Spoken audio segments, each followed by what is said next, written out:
నమస్తే, welcome to life line. నేను శివాని. ఈరోజు మనం డిస్కస్ చేయబోయే టాపిక్ వచ్చేసి క్యాన్సర్. అసలు క్యాన్సర్ ఎందుకు వస్తుంది, సిమ్టమ్స్ ఏంటి, ట్రీట్మెంట్ ఏ విధంగా ఉంటుందో వివరించడానికి ప్రస్తుతం మనతో పాటు స్టూడియోలో ఉన్నారు doctor Praveen from Medicover cancer hospital. ఆయనతో మాట్లాడి మరిన్ని విశేషాలు అడిగి తెలుసుకుందాం. నమస్తే అండి. నమస్తే. సో డాక్టర్ గారు, క్యాన్సర్ అనేది ఎందుకు వస్తుంది, అసలు క్యాన్సర్ అంటే ఏంటి, కాజెస్ ఏ విధంగా ఉంటుంది? క్యాన్సర్ అంటే అండి, ముందుగా మన మానవ శరీరం వివిధ కణాలతో ఏర్పడి ఉంది. మన శరీరంలో దాదాపు కొన్ని లక్షల కోట్ల కణాలు అనేవి ఉంటాయి. ఈ కణాల విభజన అనేది ఒక ప్రక్రియ ప్రకారం జరుగుతూ ఉంటుంది. ఎప్పుడైనా ఈ విభజన ప్రక్రియ ఒక పద్ధతిలో కాకుండా అదేమన్నా ఎరాటిక్గా ఏమైనా అయినట్లయితే కనుక మనకేంటంటే మామూలుగా విభజన జరిగినప్పుడు 1 నుండి 2, 2 నుండి 4, 4 నుండి 8 ఇలా ఒక పద్ధతిలో జరగాల్సిన విభజన సరిగ్గా జరగకుండా 1 నుండి 5, 5 నుండి 15, 15 నుండి 29 అలాగా ఎడాపెడా జరుగుతూ ఉన్నట్లయితే కనుక ఆ కణాలన్నీ కలిపి ఒక కణితి కింద ఏర్పడతాయి. అది ఒక క్యాన్సర్ కణితి కింద మనం చెప్పుకుంటాం. ఓకే, సో కాజెస్ ఏంటి, మెయిన్ కాజెస్ ఏంటి? ఓకే, క్యాన్సర్ యొక్క కారణాల గురించి మనం వచ్చినట్లయితే కనుక దాన్ని ముఖ్యంగా మనం ఒక 5 కింద విభజించుకోవచ్చండి. మనం క్యాన్సర్లో చూస్తే కనుక దాదాపు పొగాకు మరియు పొగాకు ఒక ఉత్పత్తుల వినియోగం, దాదాపు ఈ పొగాకు ఒక ఉత్పత్తుల యొక్క వినియోగం వల్ల కానీ దాదాపు 20 నుండి 30% క్యాన్సర్ వల్ల జరిగే మరణాలకి ఈ పొగాకు ఒకటే మనకు కారణం అవుతూ ఉంది. ఆ పొగాకు మనకి ఏ రూపంలో ఉన్నా కానీ, అది చుట్టా, బీడీ, సిగరెట్, పాన్, గుట్కా, జర్దా ఏ రూపంలో ఉన్నా కానీ అది వివిధ రకాల క్యాన్సర్లకి మనం పైనుంచి కింద వరకు వచ్చినట్లయితే కనుక మనకి టొబాకో యూసేజ్ వల్ల దాదాపు నోటి క్యాన్సర్ కానీ, తర్వాత అన్నవాహిక క్యాన్సర్ కానీ, దాని తర్వాత పొట్ట క్యాన్సర్ కానీ, తర్వాత మనకి మూత్రపిండాల క్యాన్సర్ కానీ, యూరినరీ బ్లడర్ క్యాన్సర్ కానీ, సర్వైకల్ క్యాన్సర్ కూడా అందుకే చెప్పుకుంటే కనుక ఇవన్నీ కూడా మనకి టొబాకో కానీ వీటి ఉత్పత్తుల వల్ల మనకి చూస్తూ ఉంటాం.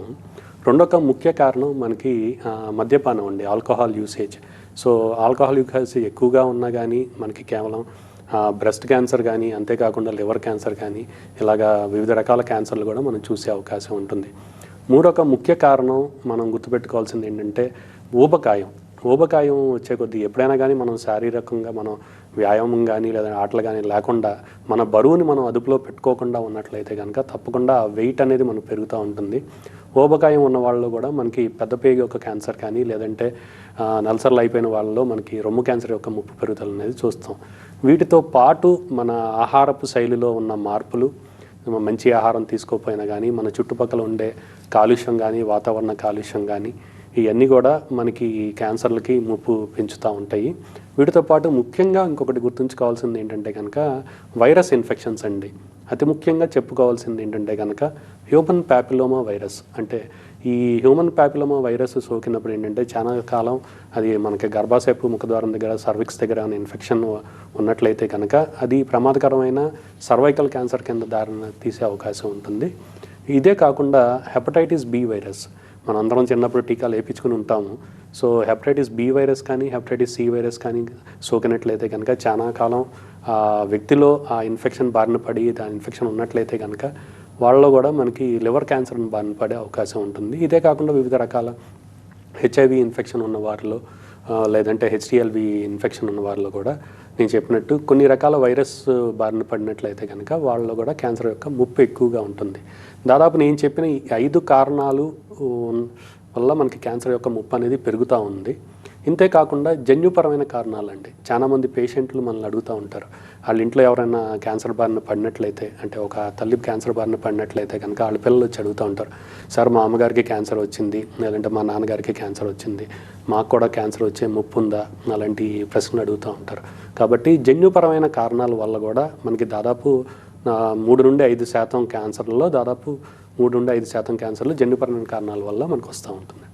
సో క్యాన్సర్ పేషెంట్స్లో ఏ విధమైన సిమ్టమ్స్ ఎక్కువగా కనిపిస్తుంటాయి? క్యాన్సర్ యొక్క లక్షణాలు మనం గుర్తుపెట్టుకోవడం చాలా ముఖ్యమండి. ఎందుకంటే మనకి శరీరం మీద ఏమైనా మార్పులు వస్తే కనుక మనం ఈజీగా మనం గుర్తించవచ్చు. ఎందుకంటే మన చర్మం మీద ఏమైనా మార్పు వచ్చినా లేదంటే ఏమైనా దెబ్బతగిలినా మనం ఈజీగా గుర్తించవచ్చు. అదే కానీ లోపల ఎక్కడో అవయవంలో చిన్నపాటి మార్పులు వచ్చినాయి అనుకోండి, దానికి చాలా చిన్నగా ఉన్నప్పుడు మనకి ఎటువంటి లక్షణాలు కూడా ఉండవు. కాబట్టి క్యాన్సర్ యొక్క లక్షణాలు మనం గుర్తుపెట్టుకోవడం చాలా ముఖ్యం. వాటిని మీరు ఉదాహరణకి ఈ కాషన్ అంటే ఇంగ్లీష్లో కాషన్ అనే పదం ఉంటుందండి, అంటే అప్రమత్తత.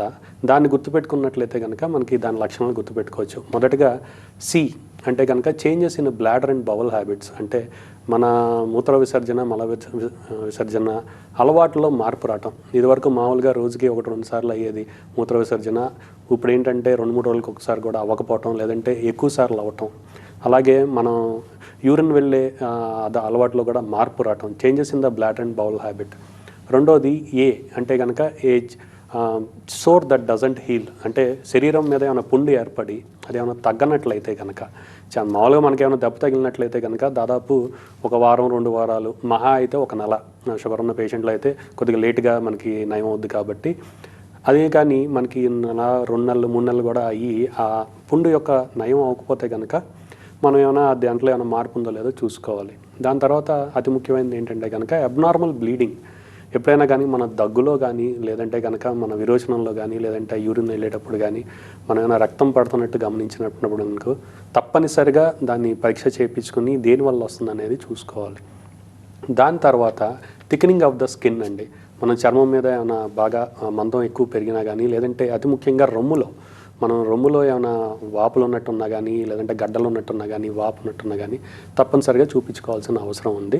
దాని తర్వాత ఇండైజెషన్, మన అరుగుదల ఇబ్బంది ఉన్నా కానీ, అరుగుదల ఇబ్బంది ఉండి, లేదంటే కనుక మనం ఏంటంటే మింగేటప్పుడు కష్టం అవుతాం, చాలామందికి మింగేటప్పుడు కష్టం అవుతాం, గొంతులో పట్టేసినట్టు ఇలా ఉంటాయి, అప్పుడు వెంటనే చూపించుకోవాలన్నమాట. దాని తర్వాత ఏంటంటే కనుక recent change in the size of the mole, అంటే మనం చర్మం మీద చాలామందికి పుట్టుమచ్చలు కానీ ఇవన్నీ ఉంటాయి చిన్నగా. అదేంటంటే చాలా సంవత్సరాల పాటు ఒకేలాగా ఉండి కొద్ది కాలంలోనే మనకేంటంటే దాని యొక్క పరిణామం పెరగటం, అంతేకాకుండా దాని యొక్క రంగు మారటం, అంతే కనుక ఆ పుట్టుమచ్చ యొక్క రంగు మారటం కానీ సైజు పెరిగినట్లయితే కనుక మనం అయినా కొద్దిగా అనుమానించి వెంటనే చూపించుకోవాలి. ఆఖరిగా ఏంటంటే కనుక ఎడతెరపని దగ్గు అండి, నాగింగ్ కాఫ్. అంటే ఆ దగ్గు మామూలుగా మనకి తగ్గిపోద్ది, అది జలుబు వల్ల వచ్చినా కానీ, లేదంటే కనుక ఏదైనా గ్యాస్ట్రిక్ ప్రాబ్లం వల్ల వచ్చినా కానీ దగ్గు అనేది దాదాపు 2-3 వారాలు తగ్గిపోతుంది. ఏమైనా వైరల్ ఇన్ఫెక్షన్ అయితే మహా అయితే నెలలు ఉంటుంది. అదే మనకి దగ్గు ఉండి పొడి దగ్గు తగ్గకుండా ఉన్నా కానీ, లేదంటే ఆల్రెడీ ఆ వ్యక్తి స్మోకర్ అయి ఉన్నట్లయితే కనుక తప్పనిసరిగా ఏమైనా ఇబ్బంది ఉందేమో చూసుకోవాలి. నేను చెప్పినట్టు కాషన్ అంటే అప్రమత్తత, ఈ చెప్పిన ఈ లక్షణాలన్నీ ఏమైనా ఉన్నట్లయితే కనుక కంగారు పడాల్సిన అవసరం లేదు. ఈ లక్షణాలు ఉన్న వాళ్ళందరికీ క్యాన్సర్ ఉన్నట్టు కాదు, కాకపోతే క్యాన్సర్లో ఉన్న వాళ్ళలో కూడా ఇవి కనిపిస్తాయి. కాబట్టి తప్పనిసరిగా మీ దగ్గరలోని డాక్టర్కి చూపించుకుని దేనివల్ల అవుతుంది ఈ మార్పు అనేది చూపించి దాన్ని నయం చేసుకోవాల్సిన కారణం తెలుసుకోవాల్సిన అవసరం ఉంది, తర్వాత నయం చేసుకోవాల్సిన అవసరం కూడా ఉందండి. ఓకే, సో క్యాన్సర్లో ఎన్ని రకాలు ఉంటాయండి? క్యాన్సర్లో అండి, అంటే మానవ శరీరంలో మనకి దాదాపు పైనుండి కింద వరకు వస్తే కనుక ప్రతి అవయవానికి మనకి క్యాన్సర్ వచ్చే అవకాశం ఉంటుంది. దీన్ని ముఖ్యంగా మనం ఏంటంటే 2 కింద విభజిస్తామండి. ఒకటి ఏంటంటే liquid tumours or haematological malignancies, అంటే మనకి రక్తం ఆర్ లేదంటే కనుక లింఫ్ గ్రంథులకు వచ్చే క్యాన్సర్ని మనం హెమటలాజికల్ మ్యాలిగ్నెన్సీస్ అంటాము. అలాగే సాలిడ్ మ్యాలిగ్నెన్సీస్ అంటే అవయవాలు, అంటే మిగతా ఊపిరితిత్తులు, రొమ్ము, లేదంటే పేగులు, పొట్ట, వీటన్నిటికి వచ్చే క్యాన్సర్ని సాలిడ్ మ్యాలిగ్నెన్సీస్ ఉంటామండి. రక్తము మరియు రక్తకు సంబంధించిన మార్పుల వల్ల వచ్చే క్యాన్సర్లు, ఎముక మూలి వల్ల వచ్చే క్యాన్సర్ని మనం హెమటలాజికల్ మ్యాలిగ్నెన్సీస్, అలా అవయవాలకు వచ్చేది మనం ఏంటంటే సాలిడ్ మ్యాలిగ్నెన్సీస్ అంటాం. ఓకే, సో క్యాన్సర్కి సంబంధించి ట్రీట్మెంట్ ఏ విధంగా ఉంటుంది? క్యాన్సర్ ట్రీట్మెంట్కి వచ్చేటప్పుడు ఏంటంటే ముందుగా మనం అతి ముఖ్యంగా చూసుకోవాల్సింది ఏంటంటే కనుక జబ్బు యొక్క నిర్ధారణ. అంటే మనకి ఎక్కడైనా ఇప్పుడు ఆ స్త్రీలో మనకి రొమ్ములో చిన్న వాపులాగా కనిపించింది, గడ్డలాగా కనిపించింది అనుకోండి, ముందుగా ఆ జబ్బు యొక్క నిర్ధారణ అనేది ముఖ్యం. ఈ బ్రెస్ట్లో ఉన్న వాపే నేను ఉదాహరణకు చెప్తానండి. ఎప్పుడైనా మనకి రొమ్ములో చిన్న వాపులా కనిపించినట్లయితే కనుక ముందు జబ్బు నిర్ధారణ కోసం మనం తప్పనిసరిగా రేడియోలాజికల్ టెస్ట్, అంటే ఈ ఎక్స్రే కానీ దానికి సంబంధించిన పరీక్షలు, తర్వాత ఏంటంటే పెథలాజికల్ డయాగ్నోసిస్, అంటే కనుక ముక్క పరీక్ష చేసుకుని అది నిజంగా ఏంటి క్యాన్సరా కాదా అనేది నిర్ధారణ అనేది మనం రావాలి. కాబట్టి ఎప్పుడైనా ఏమైనా మనకి లక్షణాలు ఉన్నట్లయితే కనుక ముందు స్కానింగ్ అనేది చేస్తాం. కాబట్టి అది తొలి దశలో ఏంటంటే చిన్న పరీక్షలు, అంటే ఎక్స్రే కానీ లేదంటే మ్యామోగ్రఫీ కానీ ఇలాంటి పరీక్షలు చేస్తాం, లేదంటే అల్ట్రాసౌండ్ కానీ. దాంట్లో ఏమైనా మనకు అనుమానం ఉన్నట్లయితే కనుక దాన్ని నిర్ధారణ కోసం మనం తప్పనిసరిగా ముక్క పరీక్ష, అంటే సూది పరీక్ష చేయొచ్చు, దాన్ని మనం FNAC అంటాము, ఫైన్ నీడిల్ ఆస్పిరేషన్ సైటాలజీ, లేదంటే కనుక పెద్ద ముక్క పరీక్ష కోర్ బయాప్సీ లేదా ట్రూ కట్ బయాప్సీ అంటాం. మనం ఈ పరీక్షలో ఏం చేస్తామంటే ఏదైనా శరీరంలో ఎక్కడైనా గడ్డ ఉన్నట్లయితే, లేదంటే ఉదాహరణకు రొమ్ములోనే గడ్డ ఉన్నట్లయితే కనుక దాని నుండి చిన్న ముక్క లాంటిది తీస్తామండి. 0.5 సెంటీమీటర్ నుండి 1 సెంటీమీటర్ వరకు చిన్న ముక్క లాంటిది తీస్తాం. అది మనం పెథాలజీ ల్యాబ్లో ఒక పెథాలజిస్ట్ లైక్ మైక్రోస్కోపీ కింద చూడటం వల్ల అది నిజంగా క్యాన్సరా, లేదంటే క్యాన్సర్ ముందు దశ, లేదంటే ప్రమాదకరం లేని గడ్డ అనేది తెలుస్తుంది. ఎందుకంటే కనిపించిన గడ్డలన్నీ క్యాన్సర్ కాదండి. మనకి గడ్డల్లో కూడా, ట్యూమర్స్లో కూడా బినైన్ లీజన్స్ అని ఉంటాయి. అదేంటంటే ప్రమాదకరం లేని గడ్డలు. అదే మ్యాలిగ్నెంట్ లీజన్స్ అంటే కనుక ప్రమాదకరం ఉన్న గడ్డలు అనమాట. కాబట్టి ల్యాబ్లో మనం చూసిన తర్వాత మనకేంటంటే అది క్యాన్సరా కాదని నిర్ధారణ అవుతుంది. కాబట్టి నేను చెప్పినట్టు క్యాన్సర్ వైద్యానికి వెళ్ళే ముందు క్యాన్సర్ యొక్క నిర్ధారణ అనేది చాలా విశిష్టంగా ఉంటుంది. దాంట్లో రేడియలాజికల్ టెస్ట్ ఉంటాయి, దాని తర్వాత పెథలాజికల్ డయాగ్నోసిస్ ఉంటుంది.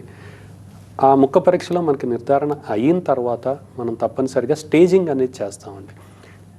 ఇది అందరి పేషెంట్లు లేదంటే వాళ్ళ బంధువులు అడిగే ప్రశ్న అనమాట. క్యాన్సర్ అనగానే మొట్టమొదటి ప్రశ్న వచ్చేది, సార్ ఏ స్టేజ్లో క్యాన్సర్ ఏ దశలో ఉందని అడుగుతారు.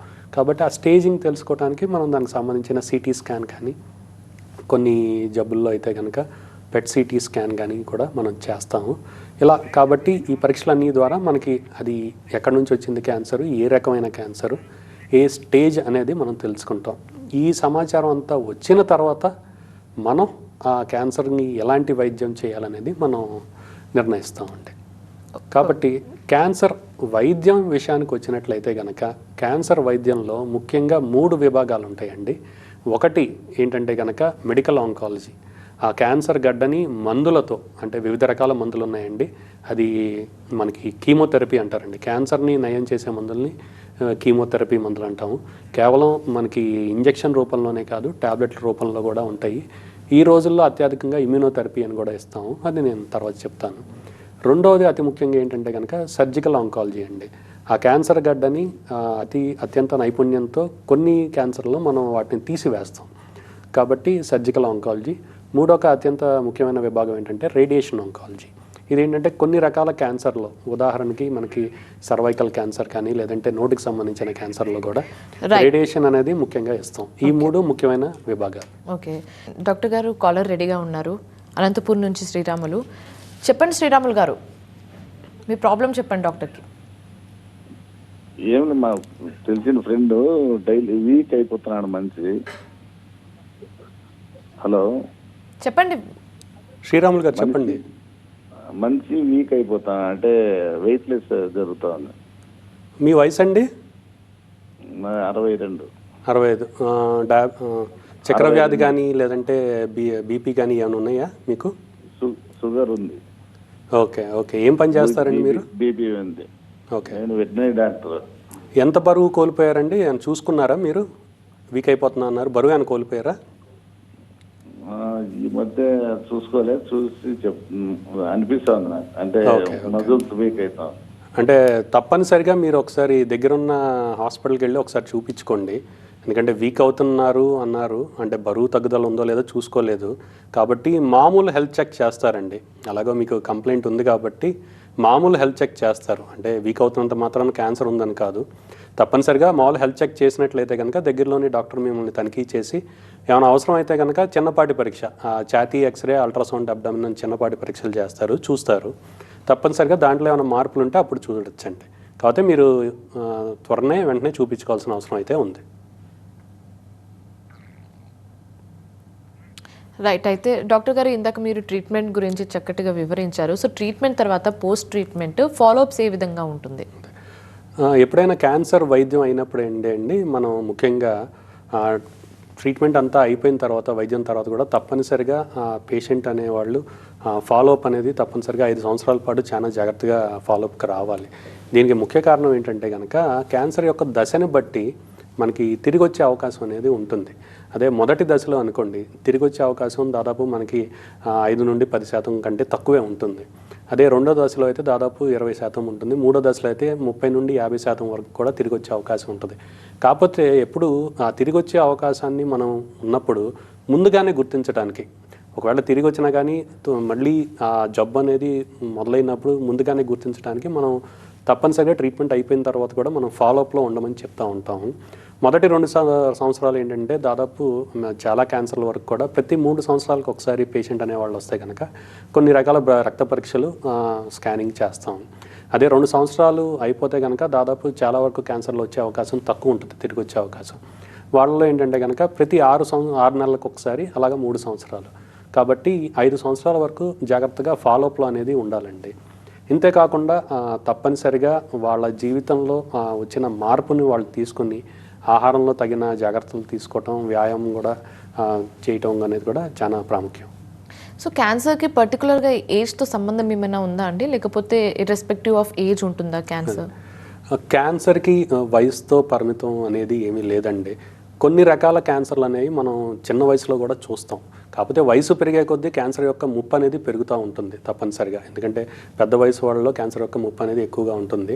కాకపోతే కొన్ని రకాల క్యాన్సర్లు మనం చిన్న వయసు వాళ్ళలో కూడా చూస్తూ ఉంటాం. 6 నెలలు, సంవత్సరం, లేదంటే 10 సంవత్సరాలు, 15 సంవత్సరాల వాళ్ళు కూడా చూస్తూ ఉంటాం.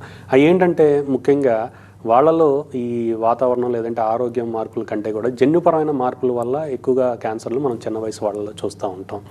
చిన్న వయసు వాళ్ళలో మనం అతి ముఖ్యంగా ఏంటంటే రక్తంలో సంబంధించిన మార్పుల వల్ల వచ్చే క్యాన్సర్లు కానీ, లేదంటే ఎముకల్లో వచ్చే క్యాన్సర్లు కానీ మనం ఎక్కువగా చూస్తూ ఉంటాం. అదే పెద్ద వయసులో వచ్చేసేటప్పటికి ఏంటంటే వాళ్ళ మిగతా కారణాల వల్ల, ఇందాక చెప్పిన మిగతా కారణాల వల్ల వచ్చే క్యాన్సర్లు, ఊపిరితిత్తుల క్యాన్సర్లు కానీ, పేగు క్యాన్సర్ కానీ, ఆడవాళ్ళలో సర్వైకల్ క్యాన్సర్ కానీ, లేదంటే మగవాళ్ళలో ప్రాస్టేట్ క్యాన్సర్ కానీ మనం ఎక్కువగా చూస్తూ ఉంటాం. సో క్యాన్సర్ పేషెంట్ని ట్రీట్ చేయడంలో అడ్వాన్స్ మెథడ్స్ ఏ విధంగా వచ్చాయండి? తప్పకుండా అండి. కొన్ని దశాబ్దాల పాటు ఈ వైద్య చరిత్ర కూడా మారుతూ వస్తూ ఉంటుంది. మనం ట్రీట్ చేసే విధానంలో కూడా చాలా మార్పులు వచ్చినాయి. మనం 2 దశాబ్దాల కింద తీసుకున్నట్లయితే కనుక మనకి మెడికల్లో అయితే కనుక కేవలం కీమోథెరపీ, దాదాపు ప్రతి పేషెంట్కి ఏంటంటే మెడికల్ ట్రీట్మెంట్ భాగంగా మనం కీమోథెరపీ ఒకటే ఇచ్చేవాళ్ళం. ఆ ఇంజెక్షన్ వల్ల సైడ్ ఎఫెక్ట్లు కూడా ఎక్కువగా ఉండేవి. ఈ రోజుల్లో ఏంటంటే మనం కేవలం ఇందాక నేను చెప్పినట్టు రోగ నిర్ధారణకి ముఖ్య పరీక్ష అంటే బయాప్సీయే కాకుండా తప్పనిసరిగా మనం mutation testing and molecular testing అనేది చేస్తామండి. ఆ క్యాన్సర్ అనేది పేషెంట్ యొక్క ఏ జన్యుపరమైన మార్పు వల్ల వచ్చిందనేది కూడా మనం చూస్తున్నాం. తప్పనిసరిగా ఈ మ్యూటేషన్, ఈ EGFR మ్యూటేషన్ లేదంటే HER2 మ్యూటేషన్, ఈ స్పెసిఫిక్ మనకి ఈ జన్యుపరమైన మార్పు వల్ల ఈ జబ్బు వచ్చిందనేది మనం కనిపెడుతున్నాం అండి. దానివల్ల ఏంటంటే స్పెసిఫిక్గా ఆ మ్యూటేషన్కి మనం మందులు ఇవ్వడానికి, అది కేవలం కీమోథెరపీ అనే కాదు, కొన్ని రకాల ట్యాబ్లెట్ల వల్ల, ప్రెసిషన్ టార్గెటెడ్ థెరపీ, కొన్ని రకాల ట్యాబ్లెట్ల వల్ల, కొన్ని రకాలు ఏంటంటే మనం ఇమ్యూనోథెరపీ అంటున్నామండి. అదేంటంటే రోగి యొక్క రోగనిరోధక శక్తిని పెంపొందించి ఆ క్యాన్సర్ యొక్క కణాలను కూడా తుడిమట్టించడానికి కూడా ప్రయత్నిస్తుంది. ఇది మెడికల్ ట్రీట్మెంట్ వరకు. అదే మనం సర్జికల్ ట్రీట్మెంట్కి వచ్చినట్లయితే కనుక ఈ రోజుల్లో మనకు అత్యాధునికంగా మనం రోబోటిక్ సర్జరీస్ అని కూడా చేస్తున్నామండి. ఇదేంటంటే కనుక ఆ ఆపరేషన్ యొక్క టైం అనేది మనం తగ్గిస్తుంది. కొన్ని క్రిటికల్ సర్జరీస్ కూడా మనం చూసుకున్నట్లయితే కనుక మనకి పొట్టలో ఉన్నప్పుడు కొన్ని క్రిటికల్ సర్జరీస్, ఉబకాయం ఉన్న వాళ్ళు మనకి సర్జరీ చేయడం చాలా కష్టంగా ఉంటుంది. ఎందుకంటే లోపలికి వెళ్ళి మనం సర్జరీ చేయాలి కాబట్టి. అంతేకాకుండా ప్రాస్టేట్ సర్జరీస్, ఇవి కూడా ఏంటంటే రోబోటిక్ సర్జరీస్ చేయటం వల్ల మనకి ఆపరేషన్ చేసే సమయము తగ్గుతుంది, వీళ్ళు రికవర్ కూడా చాలా తొందరగా రికవర్ అవుతారు. ఇంతేకాకుండా మన రేడియేషన్ విభాగంలో కూడా చాలా అత్యాధునిక పద్ధతులు వచ్చినాయి. ఈ రోజుల్లో మనం అత్యాధునికంగా ఏంటంటే కనుక IMRT, SRS, SBRT అని చేస్తున్నాం, ప్రోటాన్ థెరపీ అని కూడా చేస్తున్నాం. దీనివల్ల మనకి లాభాలు ఏంటంటే కనుక ఇదివరకు మనకి రేడియేషన్ ఇవ్వాల్సి వస్తే కనుక కేవలం ఆ కణితే కాదు, ఆ చుట్టుపక్కల అవయవాలకు కూడా మనకి రేడియేషన్ యొక్క ప్రమాదం అనేది ఉంటుంది. ఈ రోజుల్లో ఈ అత్యాధునిక పద్ధతుల ద్వారా ఏంటంటే కేవలం ఎక్కడైతే కణితి ఉందో ఆ భాగాన్ని ఒకదానికే రేడియేషన్ ఇచ్చి చుట్టుపక్కల భాగాల మొత్తానికి దానివల్ల ప్రమాదం ఏం లేకుండా కనుక ఇస్తున్నాం.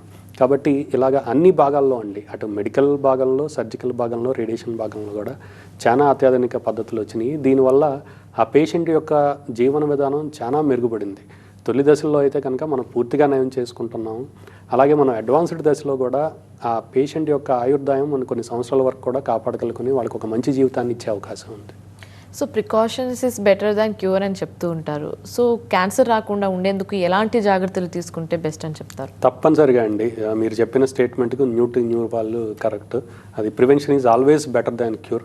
కాబట్టి నేను ఇందాక చెప్పిన 5 కారణాలు ఉన్నాయండి. ఆ 5 కారణాలు మనం జాగ్రత్తగా చూసుకున్నట్లయితే, అతి ముఖ్యంగా పొగాకు మరియు పొగాకు ఒక ఉత్పత్తులకి తప్పనిసరిగా దూరంగా ఉన్నట్లయితే మనం మన ఆరోగ్యమే కాదు, మన చుట్టుపక్కల ఉన్న మన కుటుంబ సభ్యుల ఆరోగ్యం మరియు మన స్నేహితుల ఆరోగ్యం కూడా మనం జాగ్రత్తగా చూసుకునే వాళ్ళం అవుతాం. దాని తర్వాత మద్యపానం తగ్గియటం లేదంటే మానేయటం కానీ. మూడవది అతి ముఖ్యంగా ఈ రోజుల్లో మనం అతి ముఖ్యంగా చెప్పుకోవాల్సింది ఏంటంటే ఈ మెట్రో నగరాల్లో మారుతున్న మన వర్క్ స్టైల్ కానీ జీవన విధానం వల్ల కానీ మనం ఏంటంటే ఈ శారీరక వ్యాయామం అనేది తగ్గిపోతుంది.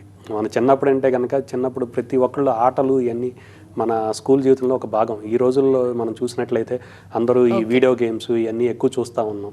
కాబట్టి శారీరక వ్యాయామం అనేది తప్పనిసరిగా మన జీవన విధానంలో పెట్టుకున్నట్లయితే మనం శారీరకంగానే కాదు మానసికంగా కూడా ఉల్లాసంగా ఉంటాము. ఇటువంటి జబ్బులు కూడా వచ్చే అవకాశం తక్కువ ఉంటుంది. దాంతోపాటు ఈ మిగతా ఇందాక చెప్పిన వైరస్ ఇన్ఫెక్షన్స్ ఉన్నాయండి. వీటికి గురించి తప్పనిసరిగా వాటిని బారిన పడకుండా ఉండటానికి కొన్ని వాటికి మనకి టీకాలు కూడా ఉన్నాయి. ఇందాక చెప్పిన హ్యూమన్ ప్యాపిలోమా వైరస్ దానికి ఇప్పుడు టీకాలు కూడా వచ్చినాయండి. హెచ్పివి వ్యాక్సిన్స్ వచ్చినాయి. ఆడపిల్లలు మనకి 11 నుండి 12 సంవత్సరాల వయసు నుంచి దాదాపు 35 సంవత్సరాల వరకు ఉన్న ఆడవాళ్ళు కూడా తప్పనిసరిగా మనం టీకా వేసుకోవచ్చు. Okay, so thank you so much doctor గారు. క్యాన్సర్కి సంబంధించి ప్రికాషన్స్, సిమ్టమ్స్, ట్రీట్మెంట్కి సంబంధించి వివరాలు ఇచ్చినందుకు thank you so much. Thanks for being here. So ఇది ఇవాల్టి లైఫ్ లైన్. చూస్తూనే ఉండండి TV9.